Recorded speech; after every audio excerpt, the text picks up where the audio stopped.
Hey y'all, Jamie here, proud 55-year-old trans woman from New Orleans.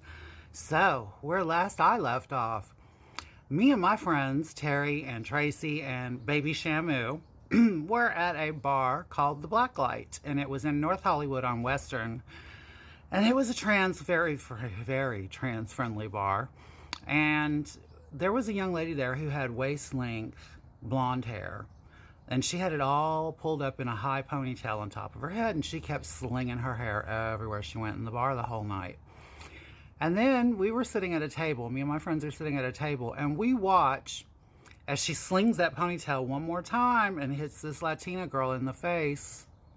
The Latina girl pulled out a pair of scissors from her purse and chopped her hair off at the base of the ponytail. I mean, got it good. Just got in there and got the weeds out, honey.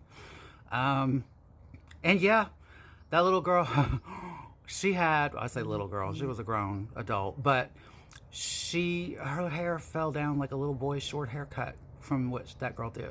Like what fell down was just, oh Lord. We all gasped, because look, for women, especially trans women, hair is a crowning glory, honey. And, that just was wrecking. And it caused a fight. They started fighting. And then the police got called, okay? And the police show up. And they find out that it's the Latina girl that cut the girl's hair with the scissors. And LAPD, they used to call us dragons. LAPD would call the girls dragons, the dolls dragons. And they called her a dragon, dragged her out of the bar. We all kind of were watching out on the sidewalk. We all kind of went out of the bar and were watching on the sidewalk. And the cops proceeded to start beating that girl, the Latina girl. They started beating her. And apparently, she had just gotten her implants. Like, she still had the stitches in from getting her breast implants, and they started kicking her in the chest. And they kept kicking her in the chest. And one of her implants actually ruptured out of her chest, split out of the incision, fell out on the sidewalk. We all saw her breast implant on the sidewalk with her screaming and moaning. That's LAPD for you, honey. They were vicious. LAPD was vicious. Y'all think they got Rodney King? You should have seen what the fuck they did to us. So yeah, that happened. And so Tracy and I, we left that bar that night, obviously. We did not go back to the Blacklight after that either. And that was a little rowdy for me. And I come from some rowdy streets, honey, and that was rowdy for me. So Tracy and I decided to go working on Sunset Boulevard one night. Now, I don't know why we were working on Sunset, because, the dolls worked on Santa Monica. But we felt our oats, all those hormones we were on, because we were taking hormone shots every 3 days. Every 3 days we were doing hormone shots. So our little brains were like, I'm fish, anyway. And I don't mean that disrespectfully, so please no females in my comments come with the fish comment. It was just a figure of speech that we used to use all the time.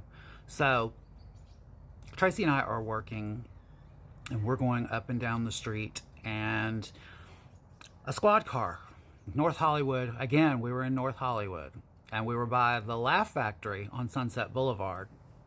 And the cop car pulls in, and it's this rather masculine female cop and her partner. And I was smoking a cigarette, and they looked at me, and the female looked at me, and she said, okay, throw your cigarette down.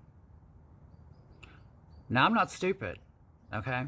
I stooped down, and I put the cigarette out on the cement, and then I picked it back up while it was crushed out. And she said, I told you to throw it out. And I said, now, officer, you wouldn't want me to do that. That would be littering. She got furious with me. She was furious with me. And so then Tracy was wearing a wig, okay? And the cop was like, is that your hair? And Tracy said, it's a weave. Trying to get her to leave it alone, right? And the cop, she must have known. Like, obviously, this lesbian had obviously dealt with the dolls before and did not like us. And she slipped her hand right in Tracy's wig up underneath it and slipped it right off her head right there on Sunset Boulevard. And I kid you not, there were probably 4 or 5 tricks that were cruising around the block and they disappeared. Like, they disappeared at that site. Was not cute. Not cute. So they take us to the jail in Hollywood, North Hollywood, and we're sitting on this bench, and Tracy's boobs keep falling out of her top, and the cop threatened to give her another charge for indecent exposure, and she was like, "You're calling me a man and you're going to charge me with indecent exposure for my chest?" You know, that whole argument. And the cop said, "Yeah, a breast is a breast is a breast. Keep letting it fall out and see what the fuck happens." So they throw us in this cell, and then they give us a phone. I don't even know why they gave us a phone, but they put a phone in the cell. And Tracy and I started making long distance calls and stuff, and we were just clowning. We were clowning in there. And we pissed off those cops so bad because Tracy was like, "Fuck you, you don't know shit, blah, blah, blah." And, you know, just talking shit. To the point that when it was time to go to court, several cops came in the cell and they held us down and they fucking hog-tied us with chains and cuffs and carried us and put us on a bus full of inmates, male inmates, shackled, couldn't move, cuffed, tied like a hog, and put us in there with all those men loose. And if y'all want to know what happened next, y'all know the routine. Be here tomorrow and I will too. I love you all. I love you all for watching, and I love you for the comments. Talk to you later. Bye-bye.